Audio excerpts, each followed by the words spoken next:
የማርያና ታሪክ።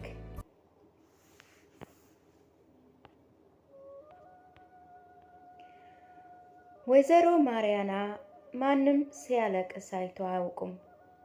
በለቅሶ በጥምቀትም አምቡላንስ ባሏውን ወስዶ ባልተመለሰበት ቀን እንኳ ሴት ልጇ ሁለት ትንንሽ ልጆቿን ይዛና ከኖረችው በላይ በመሰቃየቷ አይኖቿ የደከሙ መስለው ወደ ቤቷ ስትመለስ እንኳ እሷ የድሮ ጣሊያናዊ ሴቶች አይነት ነበረች።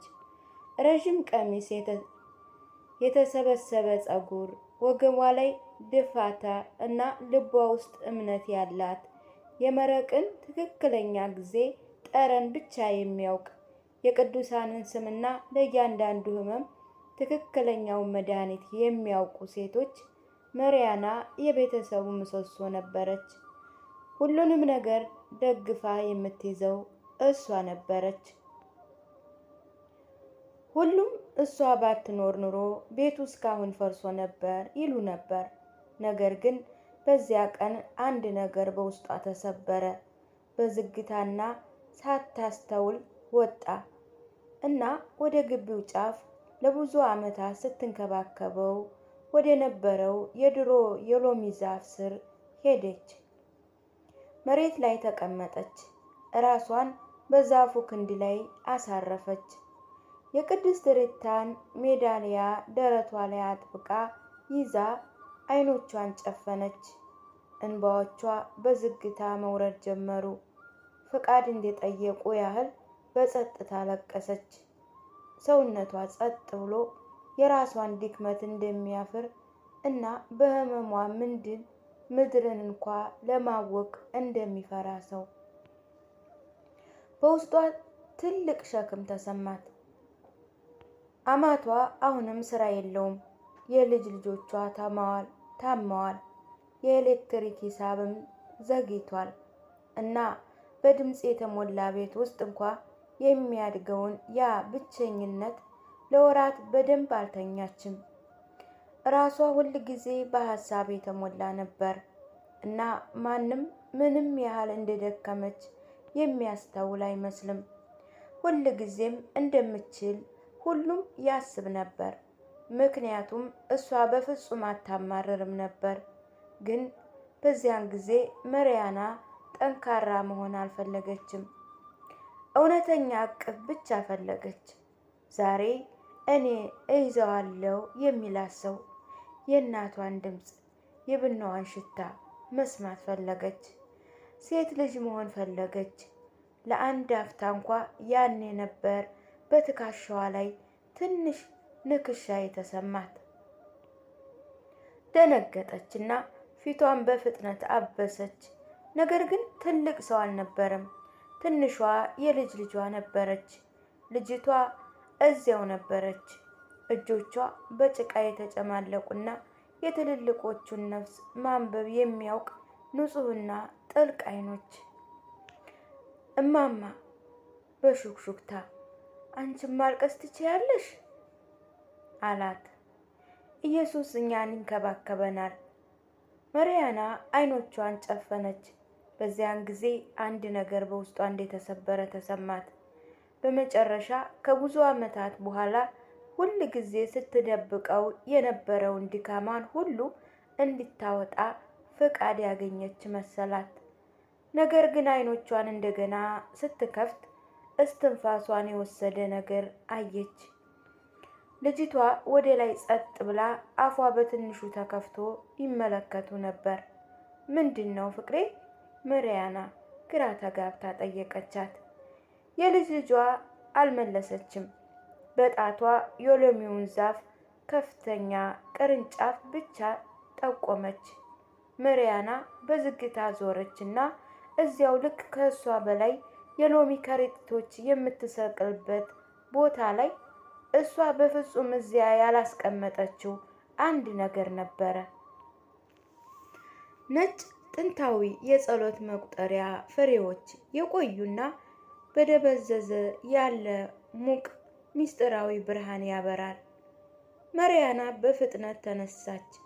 ምክንያቱም ያንን የጸሎት መቁጠሪያ በደንብ ስለምታውቀውና በቤተሰብ ውስጥ የመጨረሻ ጊዜ በእጆቿ የያዘው ማን እንደሆነ በትክክል ታውቅ ነበረ።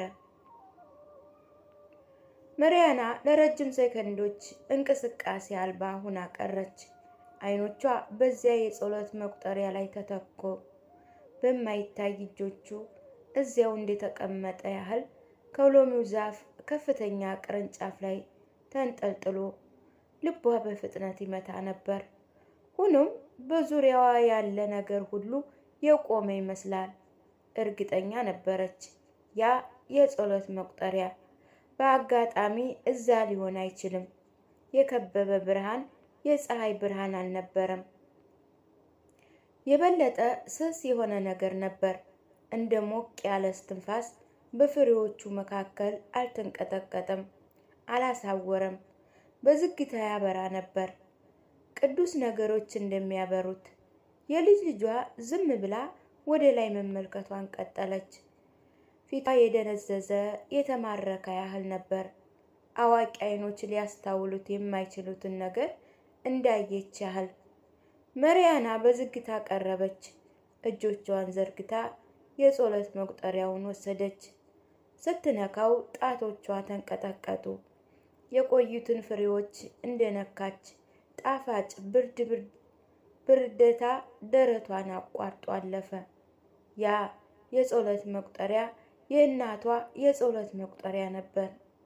በየምሽቱ ከምኝታዋ በፊት የምትይዘው፣ አስቸጋሪ በሆኑ ቀናት ከእርሷ ጋር የምትይዘው፣ ድንች እየላጠች ወይም ልብስ እየዘረጋችም እንኳ ሰላም ማርያምን የምትሾካሾክ።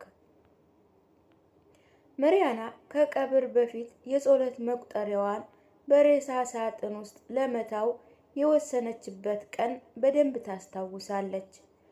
ከእግዚአብሔር ጋር ሂጂ እማዬ፣ ግን ብቻዬን አትተይኝ የምትልበትን መንገድ ነበር እና አሁን እዚያ ከፍታ ላይ ነበረች። ከእሷ በላይ የተመለሰች ያልተነካች ሰማይ ከብዙ ዓመታት በኋላ ለዝምተኛ ህመሟ መልስን ለመስጠት እንደፈለገ ያህል። መሪያና ሳታስበው ተንበረከከችና አለቀሰች። ምንም ነገር ሳትይዝ አለቀሰች። ከእንግዲህ ጠንካራ ሴት ሆና ሳይሆን የደከመች ሴት ልጅ ሆና፣ በመጨረሻ እቅፍ ያገኘች ደካማ ነፍስ ሆና። በዚያ ምሽት ምግብ አላዘጋጀችም። ሴት ልጇ ቦታዋን ያዘች። አማቿ በጸጥታ ጠረጴዛውን አነሳ። ልጆቿም ለመጀመሪያ ጊዜ ሳይጣሉ ተጫወቱ። መሪያና ተቀመጠች። ከጸሎት መቁጠሪያዋ አጠገብ ሻማ ለኮሰች እና ከዓመታት በኋላ ለመጀመሪያ ጊዜ ለሌሎች ሳይሆን ለራሷ ብቻ የሆነ ጸሎት አደረገች።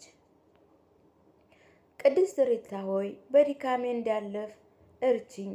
በዚህ ሐረግ ከንፈሮቿ ላይ ተኝቼ እና በሕልሟ ወደዛ ግቢ ተመለሰች። ነገር ግን ሁሉም ነገር የተለየ ነበር። ብርሃኑ ሕያው ነበር።